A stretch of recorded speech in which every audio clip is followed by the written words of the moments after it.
Assalamualaikum warahmatullahi wabarakatuh. Perkenalkan, nama saya Rampang Estu Cahaya Saputra, NIM 071025000064. Saya akan menjelaskan 4 soal resit biologi fisik.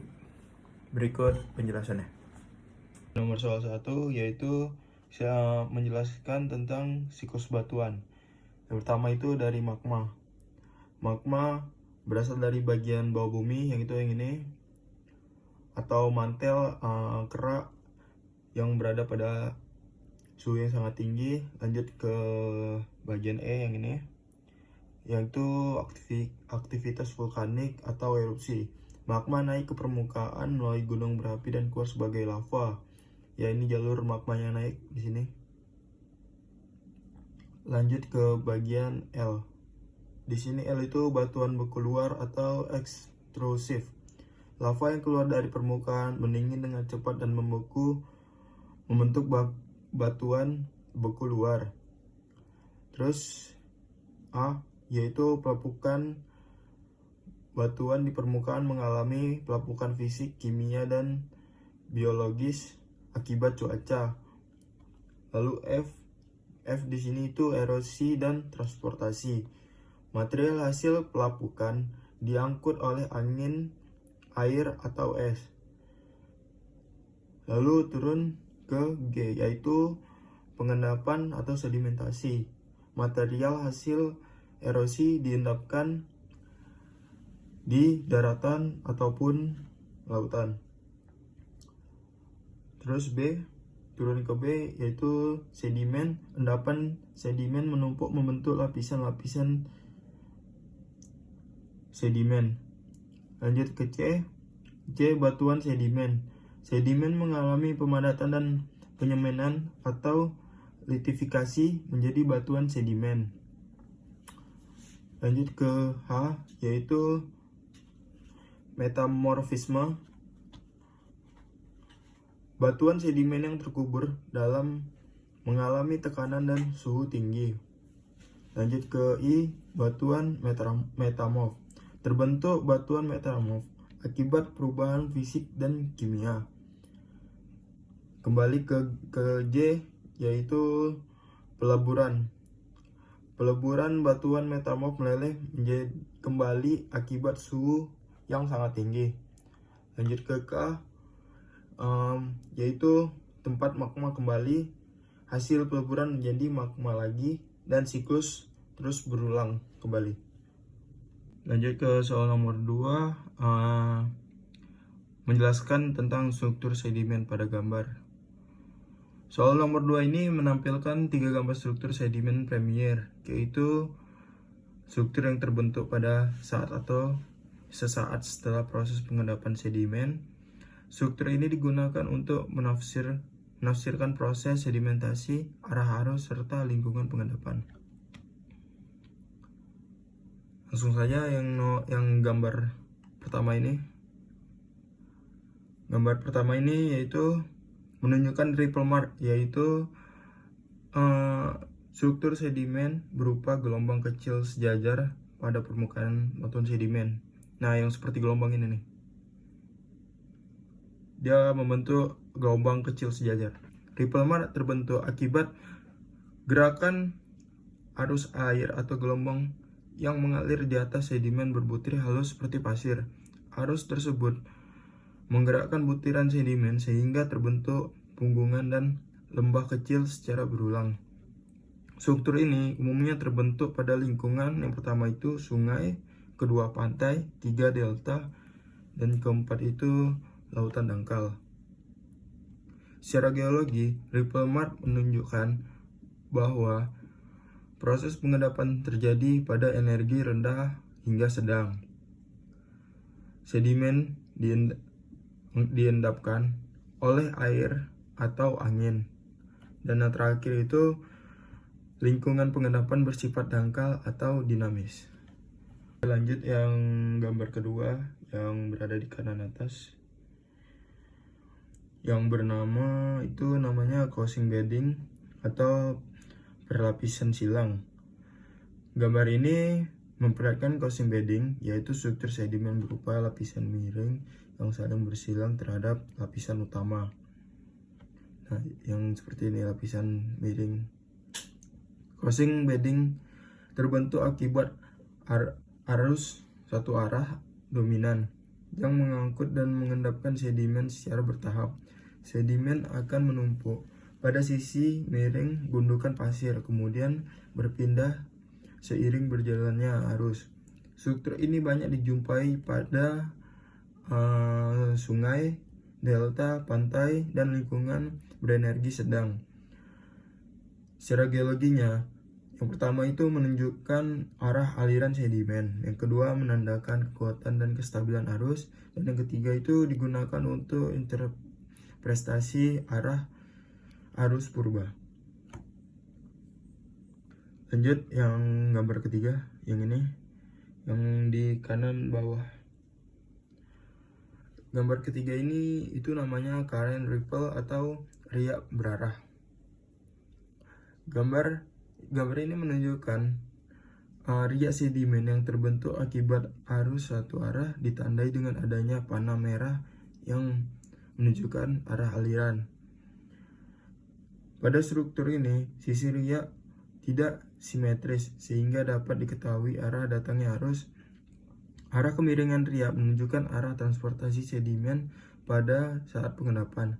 Secara geologi, struktur ini berfungsi untuk menentukan arah arus purba, lalu menafsirkan proses sedimentasi. Yang terakhir itu mengidentifikasi proses atas bawah lapisan batuan. Oke, kita lanjut yang ketiga yang berada di sini, di sini dan sebelah sini. Di sini itu terjadi zona subduksi atau batas konvergen. Kita lihat di sini daerah tempat lempeng samudra itu dia menunjuk ke bawah ke lempeng samudra karena memiliki massa jenis yang lebih berat. Lempeng samudra tenggelam ke dalam antar bumi. Nah, pada saat ini menunjuk ke bawah, di sebelah sini akan menghasilkan yang namanya palung samudra. Terlihat di sini seperti ada titik-titik itu tempat material meleleh di sini. Oke, lanjut ke nomor 4, yaitu pembentukan magma. Pada saat ini menunjam ke bawah, batuan akan mengalami tekanan dan suhu yang sangat tinggi sehingga sebagian materialnya meleleh dan membentuk magma. Magma ini kemudian naik ke permukaan melalui rekahan-rekahan benua. Nah, di sini dia terjadi pergesekan, lalu pergesekan ini menghasilkan material yang bernama magma. Dia akan naik ke atas sini. Nah, lalu yang terakhir itu terbentuknya deretan gunung api. Magma yang mencapai permukaan akan keluar sebagai sebagai letusan gunung berapi. Proses ini terjadi berulang kali pada zona subduksi sehingga terbentuk deretan gunung api yang sejajar dengan batas lempeng. Yang soal nomor terakhir yaitu menjelaskan urutan stratigrafi dari yang tua ke yang muda.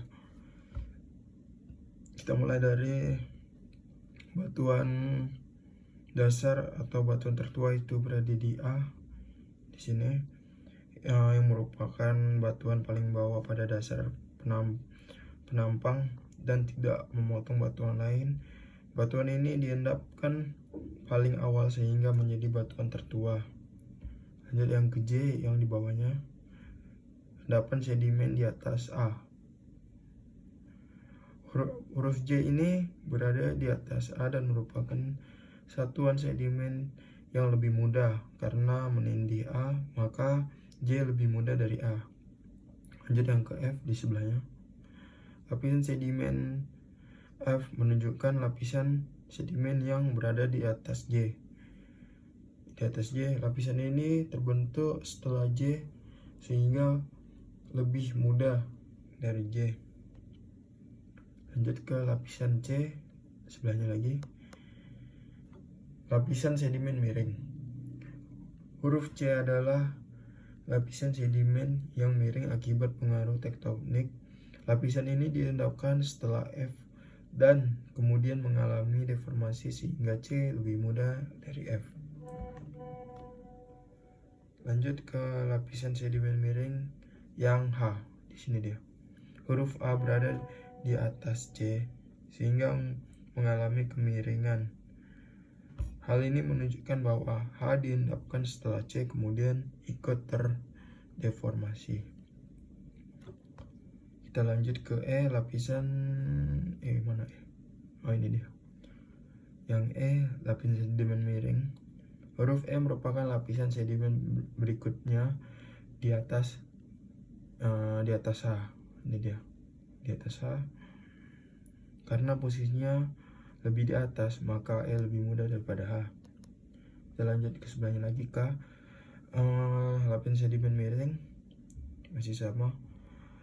Huruf K adalah lapisan sedimen yang menindih E. Lapisan ini masih termasuk kelompok batuan tua yang terdeformasi sehingga K lebih mudah daripada E.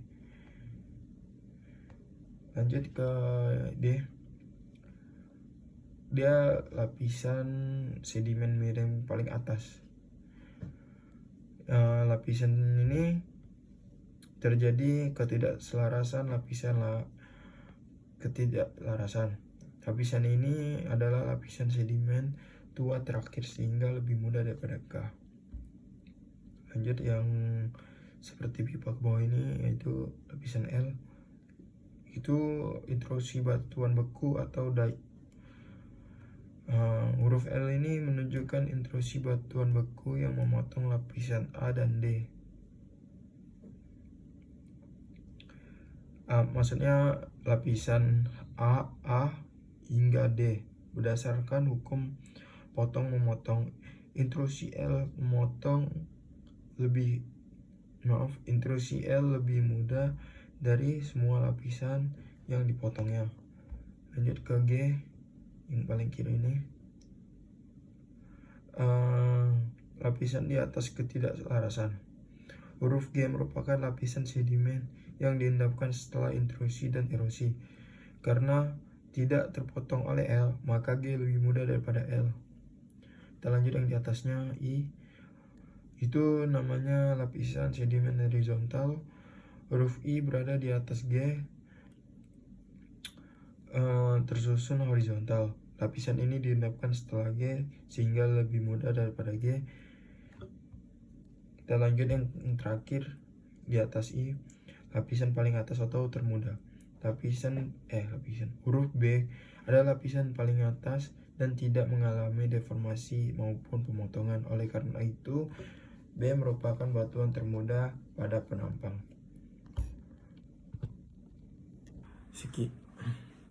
Sekian pembahasan soal resit geologi fisik. Kalau ada salah kata mohon dimaafkan. Saya Ram Pangestu undur diri. Terima kasih. Wassalamualaikum warahmatullahi wabarakatuh.